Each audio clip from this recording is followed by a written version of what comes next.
உண்மையான அன்பில் சட்டென விலகுதல் என்பது அத்தனை சுலபம் அல்ல.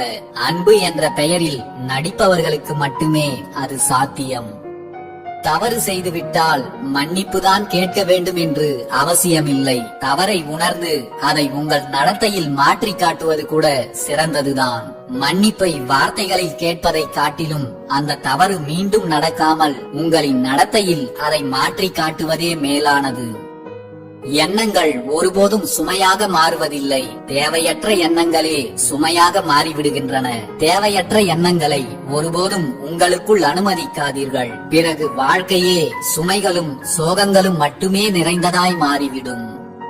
கஷ்டம் வந்துவிட்டால் கண் கலங்கி நின்று விடுகிறோம். கண்ணீரை துடைத்து அந்த கஷ்டத்திலிருந்து யாராவது நம்மை மீட்டு விட்டால் அந்த கஷ்டத்தையும் மறந்து விடுகிறோம். கஷ்டத்தை போக்கியவர்களையும் மறந்து விடுகிறோம். கஷ்டங்களை கடவுளிடம் சொல்லும் போது இருக்கின்ற பக்குவம், சந்தோஷத்தின் போது அவருக்கு நன்றி சொல்லவும் இருந்துவிட்டால் நமது வாழ்க்கை எப்போதும் சந்தோஷம் நிறைந்ததாகவே இருக்கும்.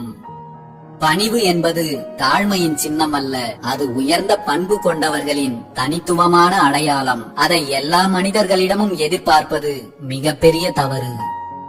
நமக்கு கிடைக்கும் மகிழ்ச்சி என்பது நாம் இருக்கும் இடங்களை பொறுத்து அமைவதில்லை, நம்மோடு பயணிக்கும் மனிதர்களை பொறுத்தே அமைகிறது.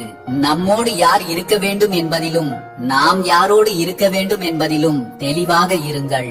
அப்போதுதான் வாழ்க்கையை மகிழ்ச்சியாக வாழ முடியும். உங்கள் மீது அன்பு கொண்டவர்களை விட்டு விலகி அதிக தூரம் சென்று விடாதீர்கள். ஏனென்றால் திரும்ப வருவதற்கு பாதைகள் இல்லாமல் கூட போகலாம். அப்படியே திரும்பி வந்தாலும் அதே அன்பு திரும்ப கிடைக்கும் என்று எதிர்பார்க்காதீர்கள்.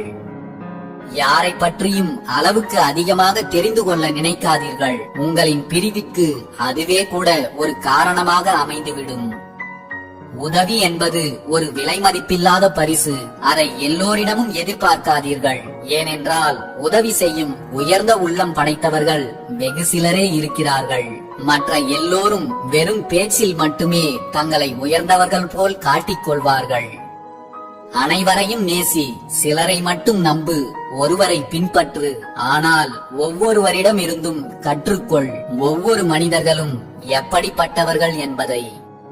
தனிமையை வலி நிறைந்தது என்று எண்ணி வருந்தாதீர்கள். சில நேரங்களில் தனிமைதான் நமது வாழ்க்கையை அழகானதாக மாற்றுகிறது.